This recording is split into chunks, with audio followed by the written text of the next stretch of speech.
This podcast includes explicit content. Listener discretion is advised. Hey guys, Paulita here. Before we start the podcast, we have a little favor to ask. It would really mean a lot to us if everyone listening went to wherever they like to listen and reviewed us. And if you're not already, subscribe. It really does make a huge difference in promoting the podcast and helping others to see us. Thanks again, and on with the show. The Earthdays Podcast. Hello, welcome to the latest episode of the Earthdays Podcast. On today's show, we will be discussing the ins and outs of some of our favorite kinks and the exciting, if sometimes risky, world of sexting. Once again, I am joined by Pandora. Hello. Olivia Rose. Hello. And the lovely Lina Bembe is off traveling without us this week. But don't worry, we have an amazing new guest joining us today, introducing Liliana Valasquez. She is a very prolific artist, an actress, a dancer, a stand-up comedian. She's creating performances in Berlin for the past 4 years, is that right? Yes, absolutely. And she's also a fellow podcaster. You can listen to her podcast on 2-lipspodcast.com. Yeah. Hi Liliana, how are you? I'm doing great. Happy to be here. We're very happy that you could join us today. We're very looking forward to hear about all your kink stories. I'm not going to give anything away yet. So, ladies, rope play, whips, handcuffs, pony play, checking out FetLife more than Facebook. Nice of you to join us, Kinksters. For those who have no idea what I'm talking about, who when hearing the words water sports start thinking about jet skis and banana boats, today we're going to take you on a journey into the world of kinks. So, I guess simply put, a kink is defined, if you check any definition on, the internet, as an unconventional sexual taste or practice. What do you guys think of that definition? Unconventional is a bit unfair. Yeah, I think that's like old-fashioned to say unconventional. And with everything that's out in the media, unconventional. So I guess that we all agree that, defining something unconventional, you would first have to prove that, how many people you actually have sex as they do. And I think there is quite a few studies that prove that it is not true that most of the population has vanilla sex. I mean, even as a child, you explore things that are strange without even knowing that they're sexual. And then you incorporate them in your sexual life later on in your 20s, and you think that they're not kinky. And then somebody that is a professional kinkster introduces you to like the heavier play format of whatever you used to do as a kid. Are you thinking of something? I am. I used to tie myself up with my Converse shoelaces when I was a child in my closet, and I would just tie myself up, and later on... You came out the closet and tied yourself up outside. But with more not, I was like, ooh, Converse shoelaces aren't really the best type of rope to use. I could be more efficient. I think that's the interest. I think a lot of kinks probably do come from quite early on, and they're set, right? Almost like sexuality is set. So I think it's bad to say, oh, it's not normal, that's unconventional, that's, But it's interesting that it is still kind of a taboo. Like, you wouldn't talk in your, business Christmas party about, your kinks. Should you always be talking about your sexual activities or tendencies in public? We never do that. I'm at the supermarket buying a pineapple, a banana, and a cucumber, and I have to tell the lady what they're for? Right. No. Safe and consensual. The lady at the market didn't ask you to hear that. So actually, it's definitely not just a recent thing that people, try out different sexual practices or tastes in bed. I guess throughout history, people have expressed their love for a good kink in many different ways. If we go to the classics, James Joyce delighted in his wife's farts. Quote, "I think I would know Nora's fart anywhere. I think I could pick hers out in a room of farting women. It is a rather girlish noise, not like the wet, windy fart which I imagine fat wives have." Fat shaming! And that's when this man comes through. How about Rousseau, though? Apparently Rousseau loved a good spanking. Who doesn't? He wrote actually in the Confessions, "Who would believe this childish discipline received at 8 years old from the hands of a woman of 30 should influence my propensities, my passions for the rest of my life, and that in quite a contrary sense from what might naturally have been expected." That's exactly what we were talking about, right? I love spankings. I love OTK. Did you also get it from your childhood? I got a lot of spankings from my mother, a lot. And I remember the first time I think I was like 14, and she spanked me, and I turned around and looked at her, and I was like, that doesn't hurt. I did the same thing. I was like sat in my room and I was throwing a tennis ball against the wall like incessantly. I was like, stop, stop, stop. And then it was like, yoink, grab me out of the room, over the knee, spanking. Over the OTK, traditional, classic. Right? Like, and then I like laughed for it. I got punished for that. You got punished for it? But then like in my 20s, when I got a professional spanking from someone else, I had all these flashbacks. And then, really? And then I had a spanking session with a female friend of mine who was a domina, but was, and by domina, it's like for pleasure, not for hire, not dominatrix. And she and I were lovers. And so we did a role play scene for a photo shoot, and she spanked me with a hairbrush. Ooh. And she used the bristle side very softly and repetitively until just like little tiny prickles, dots of red came. It was so beautiful. I didn't realize how much I liked it. I was wet. Yeah. That's interesting. My parents were kind of hippies also in their upbringing. Like they really did not believe that any kind of violence should be part of educating or bringing a child. So I never experienced any kind of hits or like anything at all. And I do love spanking and harsh. But I don't think my parents were, they weren't like just wild spankings. They were very controlled and very educated. Like, because you did this, you're going to get 5 spankings. And it was very, like, it wasn't that my parents were drunk coming home like, the kid's evil. No, it was like, you know what you did wrong. Now come over here, put your pants down. It was a little bit humiliating, and psychologically I think it's worse than what the actual physical spanking was. Mm-hmm. And maybe the kink is bigger because of that humiliation. Did you have to count the spanks? No. But I do make people count their spankings. I think what's interesting, I think I do like though that we have words for it, and that I'm a person that always needs language to like be able to indulge in all my passions. When it has a name, it has a category, it's easier to it's like a box. Yeah, but it doesn't feel constraining to me. Like I don't feel like I have to put myself in the box. I feel like that box opens up myself to new horizons. For me, it's like a collection. So I have a whole bunch of little boxes, and this one has ribbons, but there might be a ribbon in another box, but there's a reason for that. Just OCD sorting it out. I know.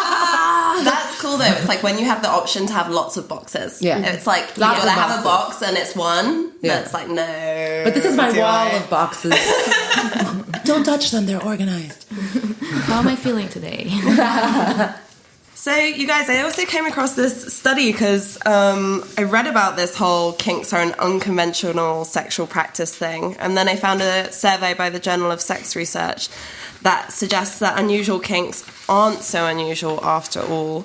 And researchers found in this study, which also just a point, like it's quite hard to survey people on this kind of stuff, I imagine. So I don't know how reliable this is. But they found that nearly half of those surveyed, 1,000 Canadians, by the way, another warning. Demographic of people. Making this sound more and more unreliable. But nearly half showed an interest in at least one category of so-called unconventional sexual behaviours, including voyeurism, fetishism, frotteurism, and masochism. And a third of those questioned had participated in an act like this at least once. So, for example, have any of you in this room where 4 different women participated in that? Yes. Because I was yes, yes.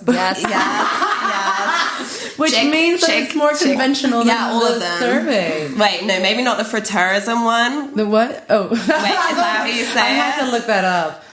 I don't know what that means. Yeah. We had to look it up. It means basically dry humping. Oh, okay, cool. I got really stupid. I'm into that. I was like, yeah, that's me. I was like, I don't know what these words mean. Like stroking your genitals against something. Oh, yeah, I do that all the time. You know what? I do that now. You guys, I used to have drive a up my moment where I couch. was kind of like, would this count as that in the supermarket the other day? Because I was like by the pizza aisle, and then there was like, one of those cage things behind me where someone's restocking, so it was kind of a narrow space, and this guy had to like get past me, and instead of moving out of the way, I just sort of like bent over the fridge. Put your ass up in the air. My ass in the air. We had to like walk past the little gap, and I was like, wait, what just happened? But was that consensual? I had a roommate for a little while, Helen, and Helen is a fabulous comedian. She lives in London now. And whenever I did laundry in my apartment, I have one of these old washers that basically, when I turn it on, it feels like the whole entire kitchen is turning into a rocket ship and flying up because the machine shakes so much. And she's a really tall woman, and she would just place her crotch right on the tip and be like, "It's okay, I've got this." Right? We've all, like, riding a bike, guys, come on. Yeah. There are those specific roads where Have you ever worn Benoit balls while doing things in public? Wait, what? Benoit balls. What's that? They're the balls that have a little ball inside that shakes and vibrates. like Kegels. Yeah. I used to go tango dancing with those inside me. Wouldn't you scare that it would sound? And people would be like, what's that No, sound? it's inside. No? Okay. No, I was more afraid. It's just I my was more fear. afraid The that I'd be vagina's like not an dripping anchor. down my leg, like, oh, that's just my jizz. Excuse me. But here's the thing. I was checking actually the study, and the things that they listed are the official like paraphilias listed in like some whatever it is international list of whatever. And I think it's kind of problematic because it's like at what point and who decides what something gets pathologized. I mean, like, okay, this is. Again, we're back at it. Not normal, but not normal as in it's sick. Yeah. But it's not about it being sick. It's about it giving you a high reaction. So, like, for example, if you have memories about your mother breastfeeding you into, like, some children get breastfed till they're, like, too old. You know, like shit, man. If the kid can talk to you, it shouldn't be breastfed. That's my opinion, and it's just an opinion. But like, they grow up to be really breast men. You know, like heavily breast men. Is it a sickness? No, it's a sense memory relationship that has to do with, you know, and maybe the trigger of their mother's smell, the perfume that she had at the time, and then one day walking down the street, a random woman has it, and he's like, he doesn't even have to look at her tits to like have this huge visual memory of sucking on titties until the age of 7.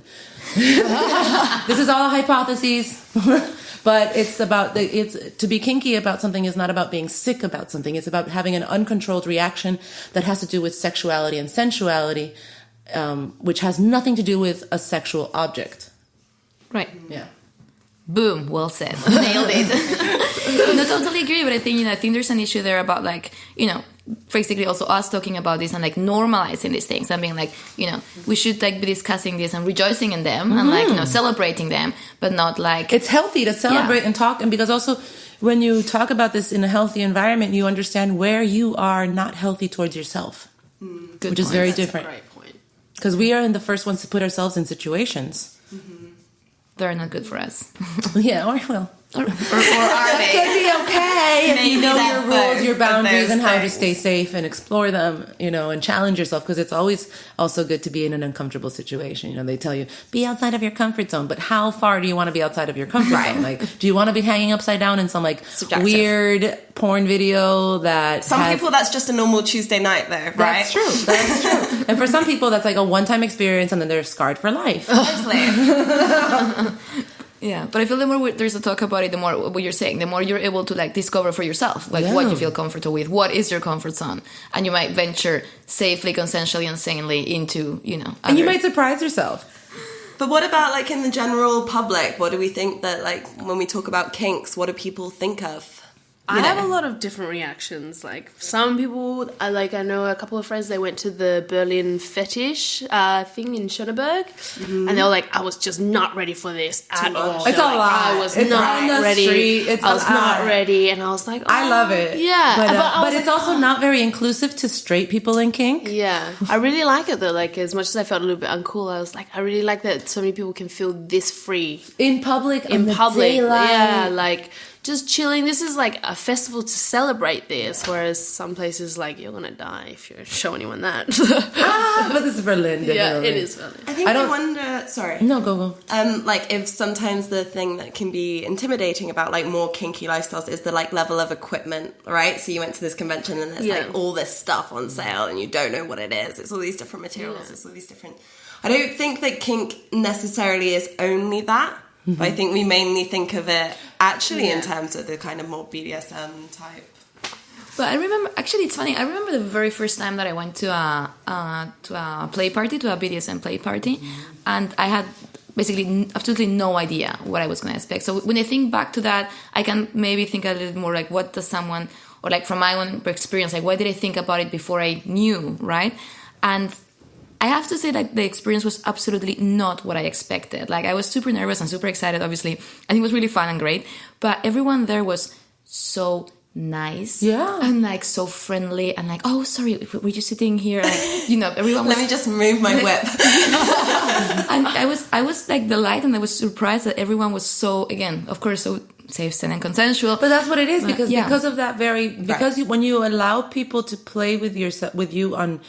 When somebody's rude to you outside of a scene, it's a different thing. In that scene, you're telling them, you can abuse me.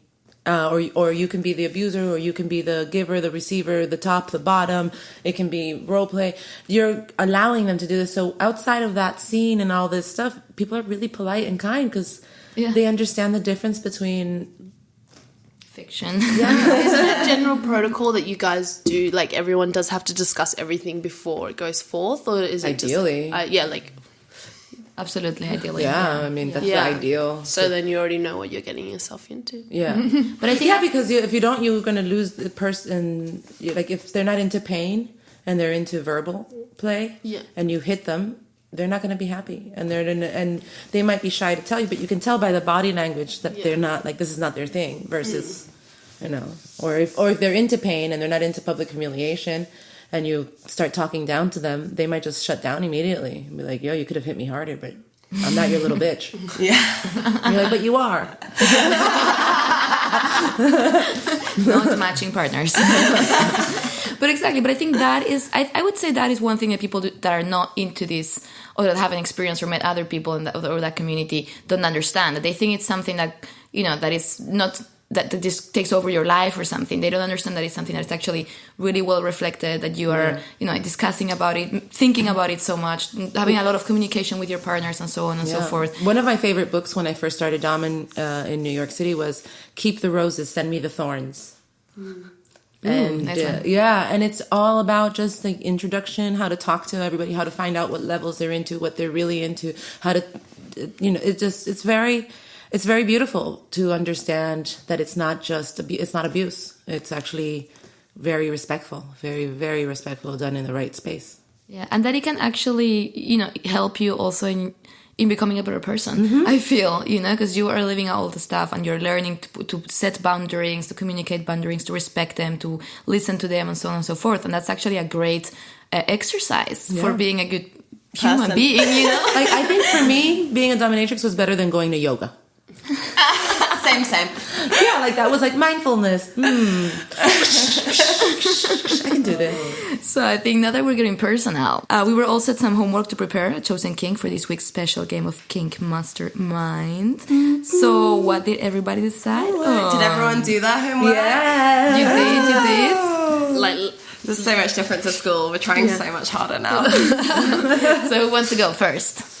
Hold on, I'm just going to prepare. Silence in the room. Come on, students. All right, well, I'll go first. Yes. My favorite kink is bondage and abandonment. And the reason I like that is because I like to be exposed when I'm tied up. And I like the peace of mind that it gives me to stand still and not move because I'm a very active person. So it calms my mind. And I like the abandonment because what I really enjoy is just you doing your work, whatever you got to do. If you're on the computer and I'm just off to the side, comfortably tied up with my vagina wide open and not being touched.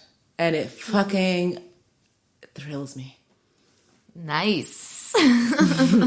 So interesting concept. yeah, I like to be tied up and not. I want you to tie me up and abandon me. Be close by because you need to hear my safe word if I gotta get out of it or if I'm feeling uncomfortable or if something's happening. But it allows me to get it deep into my head. I'm sexually open, and I'm also. I mean, I don't want you to touch me. I just want you working and doing your thing while I'm tied up next to you. Yeah, I get that. So weird. Is it? That almost sounds like kind of, for me, I could relate to it in like a control way. It's like a control, like the epitome of kept woman for me somehow. Yeah, right.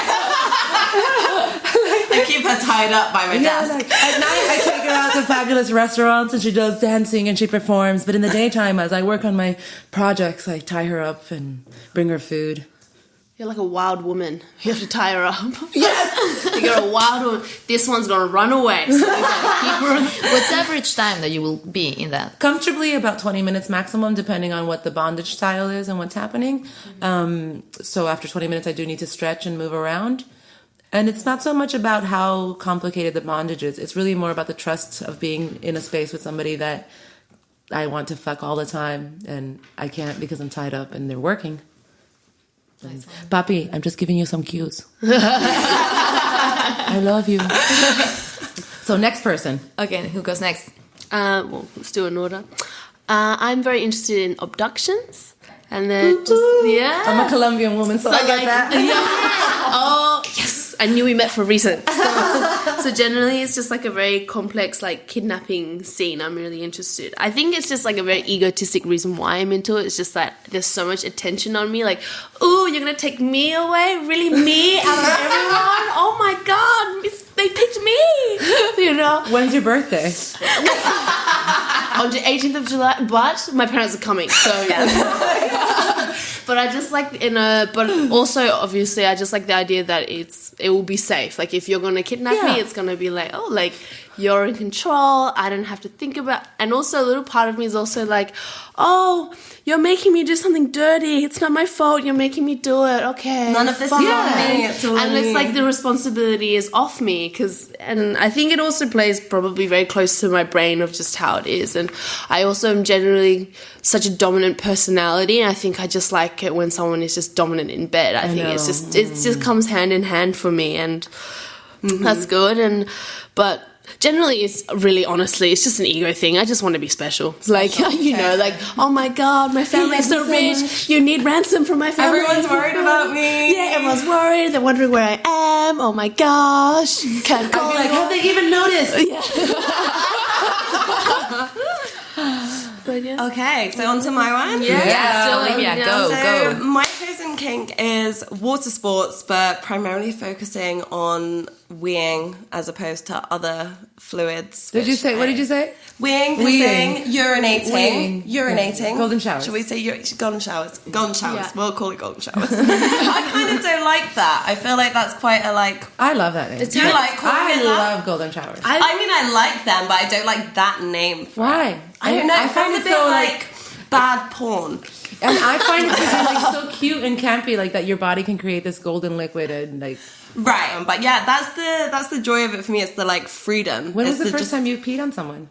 Like probably like 4 years ago. And was it liberating? It was really. It was so liberating. It's such a beautiful thing because you're so like told as a child, right? That's the like almost the first discipline you get. Only pee here. It's really important. But yet you see animals pee in mark places. Like, this is mine.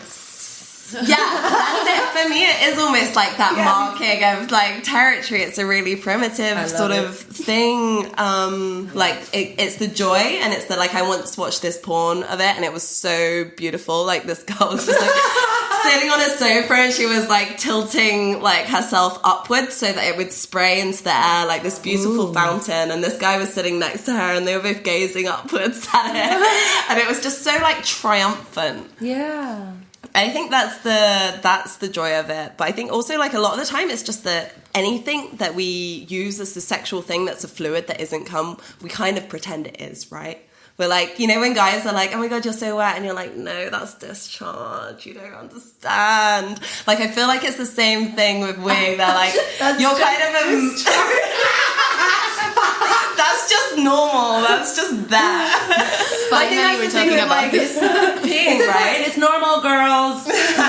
It's okay.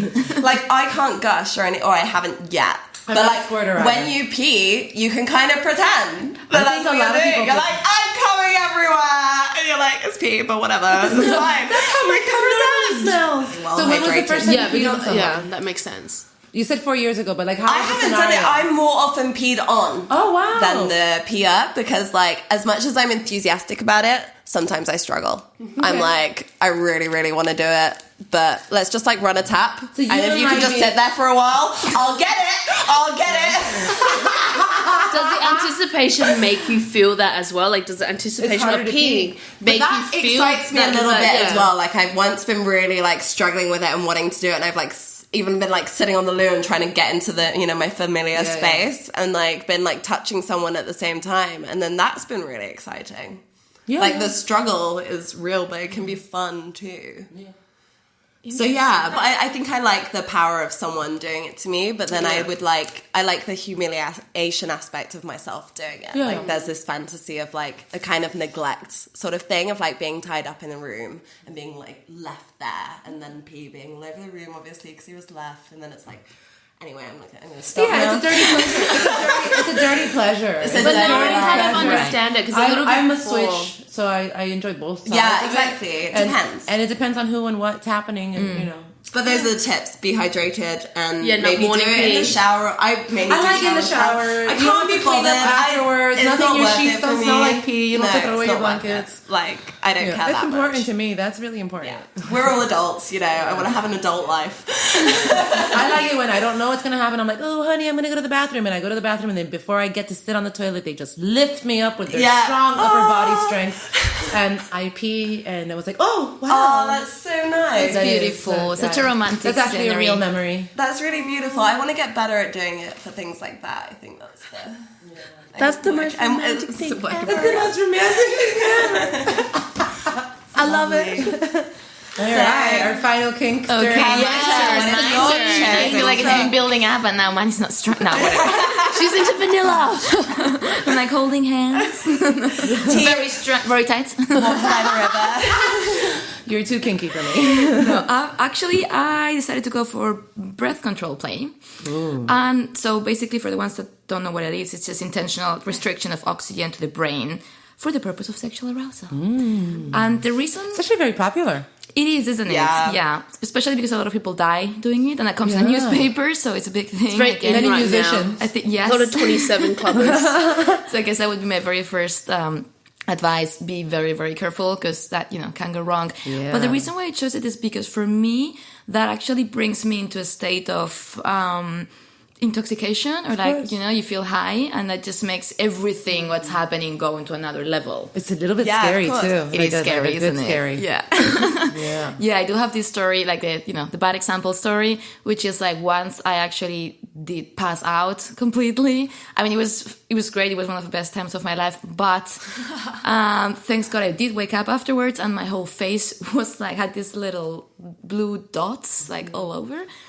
Burst blood vessels. Yes, that was it. I mean, it freaked me out, to be honest. Yeah. And funny. Also, you have to have a safe word that's an audio sound through either tapping, because you can't talk. Exactly. So it's not like you could say broccoli. You have to be like... Yeah. And they have to be registering this. If you're the top doing that to someone, you really have to be very, very sensitive to the nonverbal communication of your partner. To their heart rate, their hands. Absolutely. And be very aware, at all times, and really don't... Rather, not make it too much than push it too far, obviously. Yeah, absolutely. And a lot of things about that is also the fun with anticipation. And you don't have to really choke someone out all in one take. No. Like you can choke a little bit, take away, choke a little bit, take away, Yeah, absolutely. Fuck them, choke them.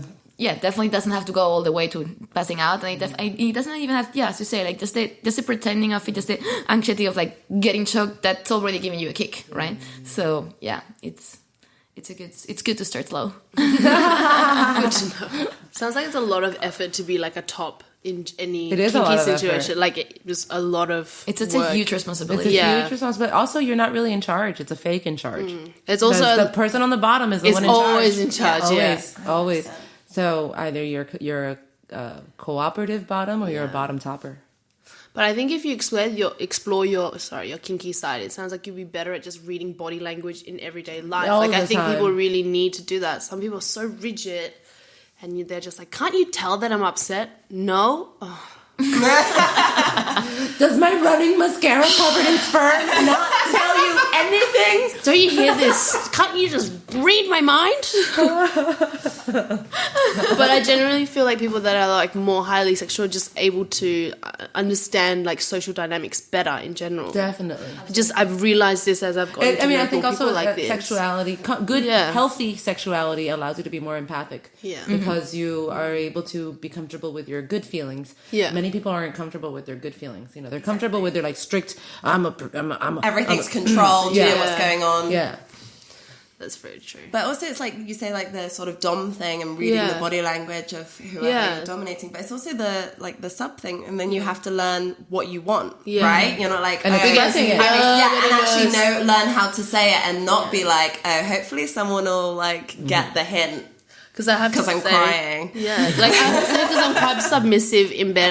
I'm sometimes I'm just like, what are you doing? I don't like this. Can't you tell on my face I don't like this? It's like, well, Panda, you decided to be the submissive, so maybe you should say something that you don't like. And you're like, oh. Because I find like a lot of people actually don't know what they want as well. Yeah, it's too but much. communication is really important in finding that out. And also, like what you like with one partner is not what you're gonna like with the next partner.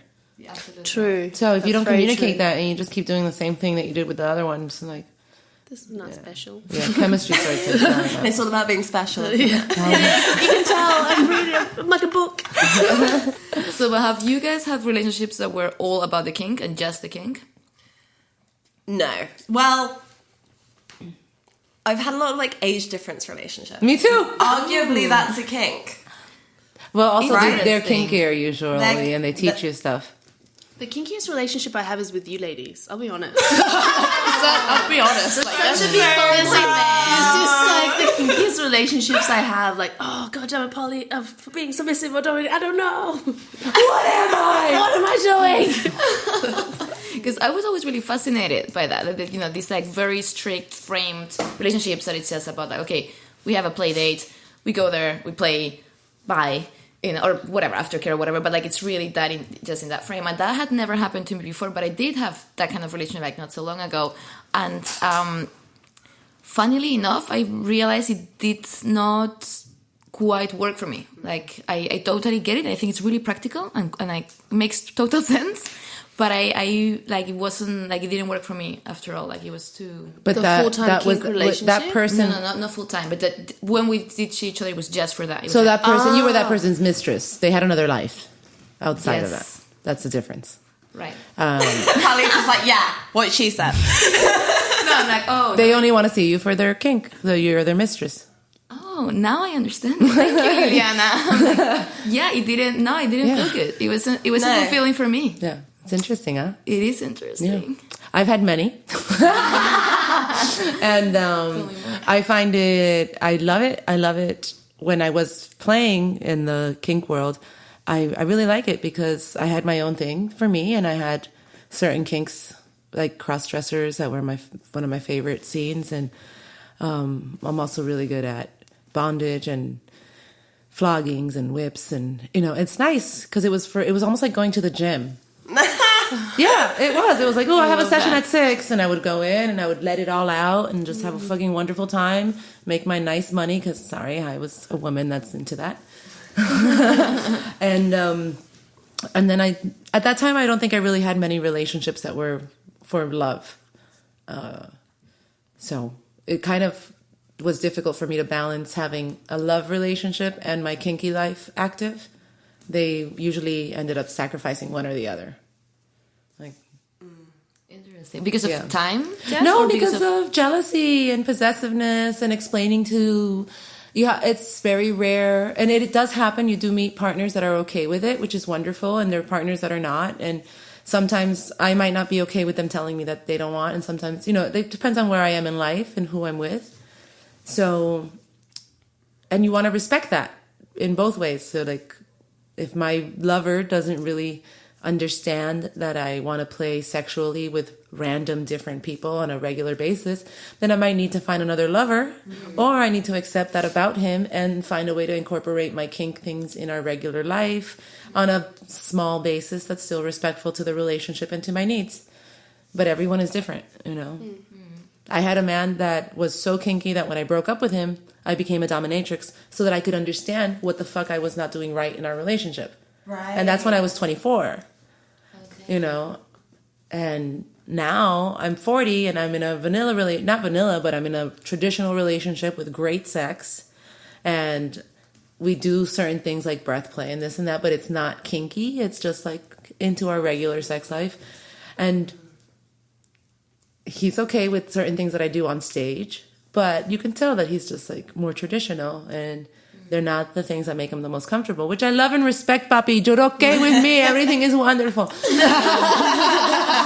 But these are things that are really important that I have to read about my partner, you know? Like last Sunday at the Full Moon Cabaret's benefit, I got an opportunity to spank one of the patrons.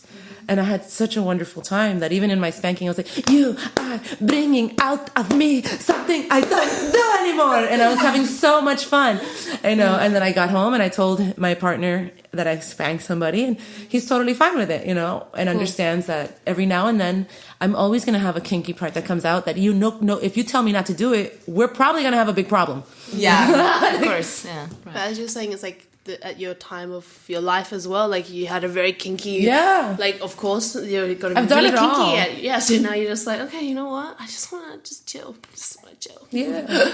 I'm like, oh, I already turned off a cigarette in somebody's asshole. Do I ever really need to do that again? Yeah. Can you do that twice?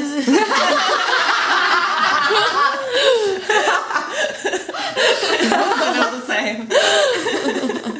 Okay, I feel like I learned something today. And now I feel for having a little break. What are you guys? Yeah, sounds fabulous. Yes.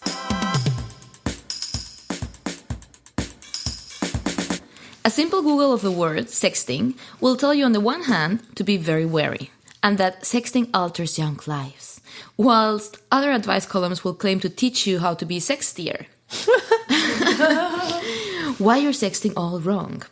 So what do you think? Is sexting all bad and dangerous? Can we still enjoy it? And if so, can we get better at it? Oh! You know what's funny? Actually, I'm a big fan of sexting. I enjoy it so much. You like sexting? Absolutely. You send sexy text to people? Well, otherwise known as sexting, yeah. I have to be clear because some people might not know.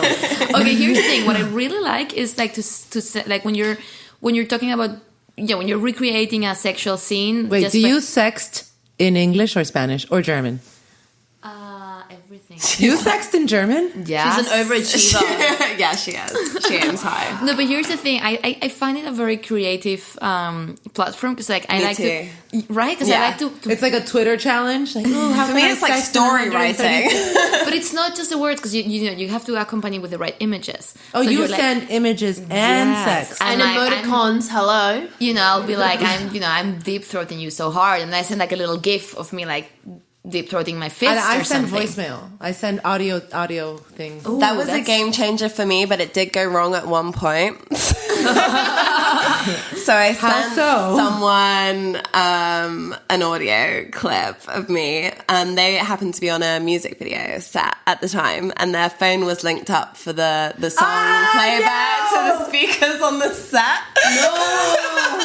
So it actually played across the whole set. Well, he just messaged me like, oh yeah, this just happened, and I was like, lol, that's amazing. You felt like a rock star though. Yeah, I loved it. You felt like a rock star. Yeah, sorry. I'm gonna give you the biggest blowjob when you get home. Yeah, that's the thing with sexting, because you're doing it at inconvenient times sometimes, right? You're like at work. But also, like, I'm not the like when you sext me, I read it in my attitude. Right. So I could be like, you're gonna do what to me? Ugh. You know, and I might like what you're writing, but I read it in my attitude, and it doesn't work for me. It just doesn't work. Right.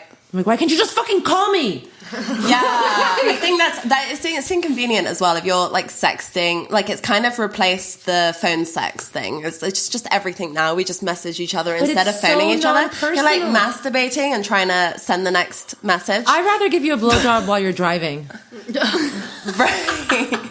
No, I completely disagree. I think it is, for me, it's a way of like really exploring something. Like it's really it's actually the first step before storyboarding a scene that I'm gonna shoot. You know what I mean? Like so I could be like sexting is your pre-storyboard. Same for me actually. It could be because you're I get it. I love to create the scene. You know, you're like this. Then this happens, and this person enters, and then you're like storyboarding it in a very like DIY. I used to get emails like that like 10 years ago. Now it's sexting, so it's like one sentence at a time, and it's I have to be free too much attention. Like, I have to be like, this is Keep replying. But I mean, I wouldn't do it. You have to choose your time. I think it's like anything else. I mean, I think I wouldn't start sexting someone without knowing where they are. I would be like, "Where are you?" Blah blah. It's like, "Oh, I'm in my bed. I'm gonna go to sleep." You're at work. Excellent. Here's the What's nude. that? You're putting out fires? No problem. No. Pandora, are you a sexter? I just entered this sexting world quite early.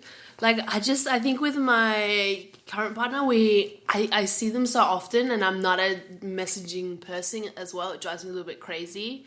Yeah. And so then, but when we're maybe apart for a while, then but that's fun because frisky, you know. I think that's a really good point. Yeah, I think I started sexting. Actually, I started sexting, not sexting, but like, you know, writing sexier things, whatever, through Facebook when I was having a long distance relationship, and I knew we wouldn't see each other ever. You were fucking other people. Of course. Of course. But then that was the way that we would fuck. Like, that was the only way. So you wrote about the sexting with each other, and then you played it off with somebody local. Actually, yes. But I think that's part of the joy of it, though, this like depersonalization. I think especially if you're in a relationship, right? And then you have these moments they're away and you're texting, you can be anyone. You know, like that's kind of the fun of it. Also, Also, like, people do that with not their partner. Okay, but this whole talk about sexting being not safe. So what is that about? Because I never understood Texting that. and driving is not safe. Okay, right? I get that. So I think a lot of the talk about it being unsafe is the sort of non-consensual Also, thing. it's unsafe because of your age, and a lot of people underage send sexy messages, this is a really and big issue they can get for into kids, trouble when they right? are above age because they can go to jail or get like community service time or things because they were doing underage porn in a sense. Oh. Yeah. Even though both people could be underage, just the fact that they're underage sending explicit pictures of themselves or explicit writing about things, they can get into a lot of trouble. Right. This is the thing. I think this is a lot bigger an issue for like kids that age now than it is for say us. Yeah. I sent a dirty photo for the first time like 3 weeks ago to my partner. And I was like, I'm not getting my face in it because I've heard all the warnings. That's so funny. People ask me for dirty pictures. I'm like, fucking Google me. Exactly. No, see, that's my point. 'Cause every time when I see that picture, I'm like, there's no fear. Because like, you want to publish that? Yeah, there's thousands of them already out there. So like, why would I care? Once you've gone too far, that's a different story.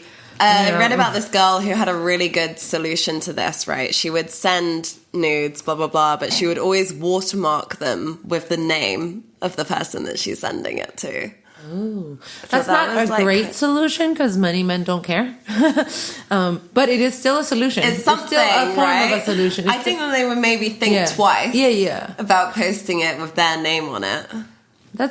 She's been burnt once before, though. She's like, I still want to send pictures of myself. I still want to do this, though.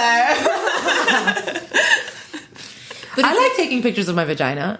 I think that's the thing. It's almost, you're doing it with someone else, but it's kind of a self-portraiture. It's a self-pleasure. I wish most people like took that as a selfie instead of like just their fucking face. Like, give me an angle that's interesting.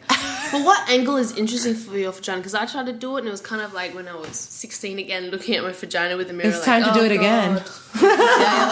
Wait, did I? What is this? I didn't pay attention. Okay, but I think it's really difficult to have a good vagina pic. Like vulva but I don't pic. think so because every vagina is different. You just have to appreciate that your vagina is either like, or sorry guys, I'm making faces with my mouth for the listeners out there. Left, right lips. But I think that you have to just get comfortable with your vagina, and the more that you see other vaginas, whether it's in books or online or in videos or in real life, you realize that each one is different and beautiful in its own way. Much like a penis that curves left and one that doesn't, one that has longer balls, and like all of them are different. Yeah, and receiving it's almost like it's not really the picture anyway when you receive something like that. It's the graphicness. Yeah. It's like, oh my God, they sent me this and the lighting and the tonality, and like sometimes you're like, what is it? Oh shit, it's that. Yeah, it's more it's a that, taint. I think. Yeah. I almost rather have a grainy picture than a very spectacularly sharp one. Also, the more abstract it is and not vulgar. I don't need penetration in a picture. Also, videos though, because you can also sex with videos, like short videos that you send. I think Oh, wasn't that that why Snapchat was invented? I guess so. Like, I never wasn't got it like into a thing Snapchat, about being able to send a sexy video that disappears though. Right. after some time? Right. I guess so. Yeah. I'm too old for Snapchat, but I think it's a over great now idea. anyway. Yeah. Also, the thing is, like, I love to, like, whatever I record, like, if it's a video or a picture, a GIF or whatever that I send to someone, like a sexy one, I want to keep it because I like to watch them myself. Do you reuse yours and send them to other people? Other people. Like, do you have like a collection, or you're just like, I feel like I want to I have some nudes that I've circulated, but I think if it was within the conversation, you're having it was something that happened, like an audio or whatever, I wouldn't. But nudes, if it was, it's not easy to get a good nude. You have to make the best out of it. You've got to make the best out of it. Sell them to all your lovers. Yeah.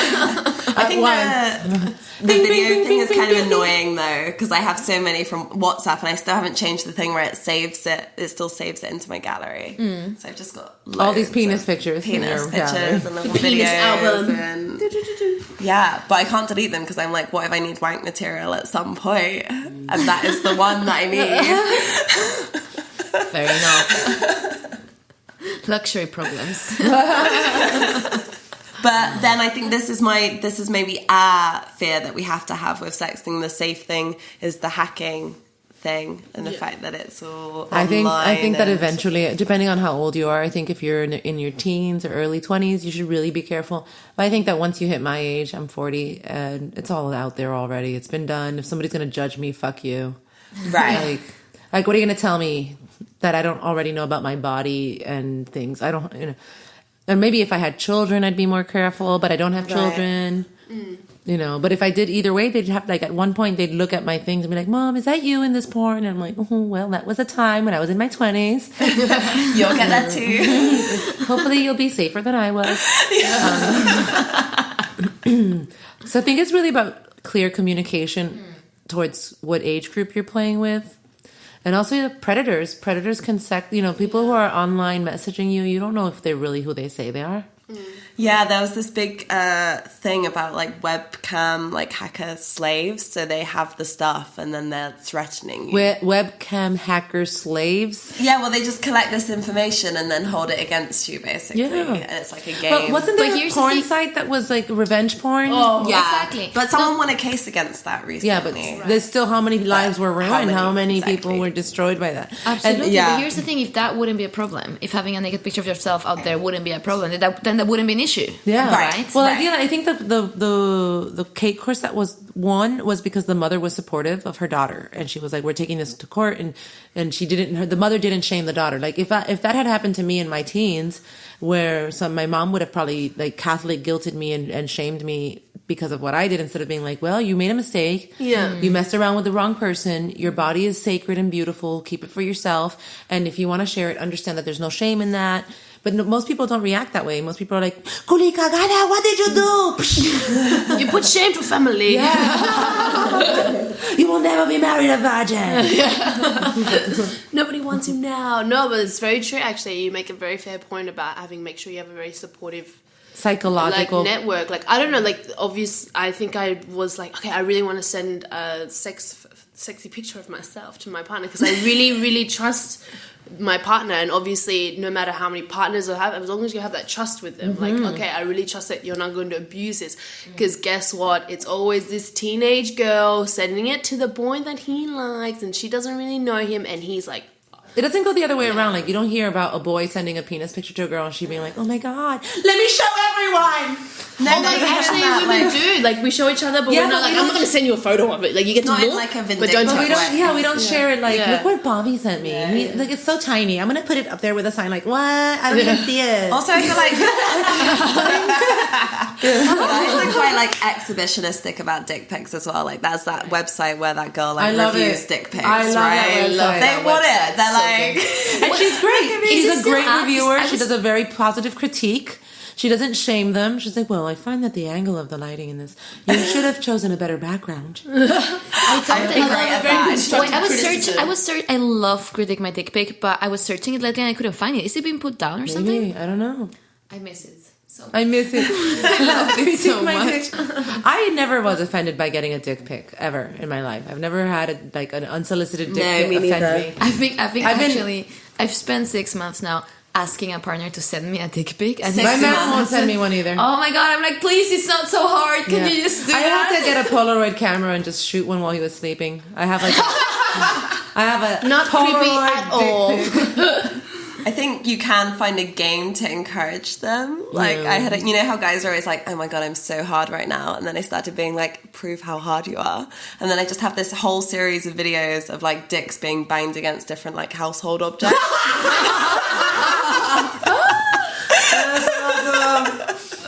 Maybe it's gonna start a revolution. Yeah, use it well. A whole new horizon to dick pics. How hard is my dick pic? How hard is my dick pic? Oh my God. So, but then we agree. Like, I think, you know, as long, again, safe, sane, and consensual. Yeah, You should always, even with a text. Yeah, absolutely. Like, you should always trust your partner. Make sure that your partner wants that at that time. Get that reassurance, and then, you know, play by the I had They should start safe rules. education very young regarding this. Like, because Massively. like they need to start learning about sex, and sexting should be part of the sex education when they're like 12. And Even when people, younger now. When It's when people are saying consent. we shouldn't teach them how to like about sex stuff, it's like, well, they're We gonna should. actually have sex more than they're gonna use maths. Let's be honest. I think it can be definitely a huge creative output if you're into it. If you're into it. Yeah, well, I'm not into social media, so sexy. Yeah, I like it for writing really long like fantasies between In two sexting. people. That's Yeah, hilarious, and being isn't it? like, and then this, and then we go here, and then what happens next? I don't know. What do you think? Press number 7 on your phone if you want to know what happens next. And I like being the like devil's advocate as well, and like they're like this, and I'm like, oh, this, change it up completely, whole new character, whole new setup. I think Where are it we just comes now? so naturally because you are a writer, so Yeah. you're just like, this is like what I live for, you know, like this is my like this turns me on. It's not the sex It thing, helps- it's formulating the sex. There's Yeah. like both ways. Like I think it helps with writing as well because you've got to be so immediate when you're speaking sexually. You've got to speak in senses. What am I seeing? What am I feeling? Like, and you've got to really like. It's got to be imagistic. It's almost like a film. Have you ever had a bad sex start? You think you formulated something amazing and then they just send Suck. back something shit like Suck. great. I just expect people to do that all the time because my ideas are better than everyone else's ideas. You are all kinds of bitch. You ever like If somebody fix it, sent you dick is back not 3 there. paragraphs, would you be upset that they outdid you, or would you be like super turned on?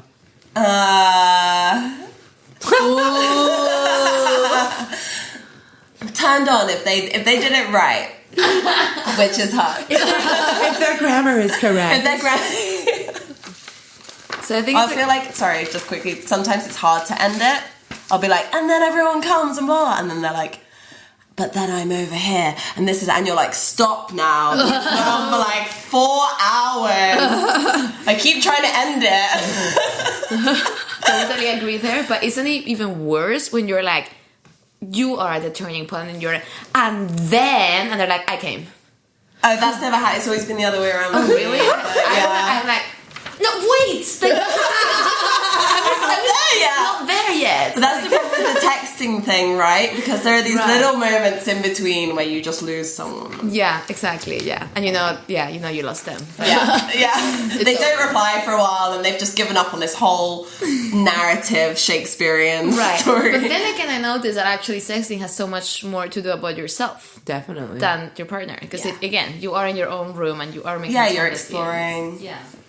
So, fair enough. We could say sexting is also in a way like a, advanced masturbation I guess technique. it's also a really interesting way to let people know about your kink or your like hidden desires without having to look at them in their face. So you don't have to be embarrassed about what you say, and it could be a few days before you actually see them in person. If you're not in a regular relationship, so you might be able to like divulge something really secretive about you. Yeah, I think that's probably the easiest way to like bring up kinks. Yeah, Be like, and then we're absolutely. here. And then I'm And then I'm winging in the all shower over you. getting peed on. And how do you feel about that? Was that good? Did that feel good? Did you like that? And then you can sort of gauge it a little bit. Absolutely. And it is easier, as you're saying, it is easier to deal with rejection or not like understanding from your partner if you're not face to face when they're like, Yeah, because when their facial expression is like, no. You're like, I didn't mean that way. I mean, like, I just like double penetration from one guy. It's really interesting interesting because I hadn't shared my experiences of sexting with anyone yet, and it's so cool to see that we're so different, the four of us, right? Yeah. Yeah, I wonder how everyone else says about it. So if you guys, listeners, want to give us some comments about your sexting life, we'll be very glad to read about it. Also your kinks. Yes. Absolutely. Tell us or about questions. Or questions, or any comments that you want to give us. We'll be happy to hear. Thank you so much for listening, everyone, and thank you, girls, for this fun time. Woo! Thank you. Well, that concludes your latest episode of the Earth Days podcast. Thank you for listening, and thank you very much to Liliana for stepping in and being such a great guest. You can follow her work on freudiansleepclub.com and on 2-lipspodcast.com, or follow her on Instagram, Liliana Valasquez M1977. If you're not already, then make sure you subscribe to the Earthsys podcast wherever you like to listen. New episodes come out the first Friday of every month. Also check out www.earthsys-podcast.com to see each episode's unique artwork, extra content, and to listen to all our previous episodes. Review, subscribe, tell your friends, tell your partners, tell your grandma. Okay, sounding too needy, I think. Anyway, see you next month. The Earth Days podcast.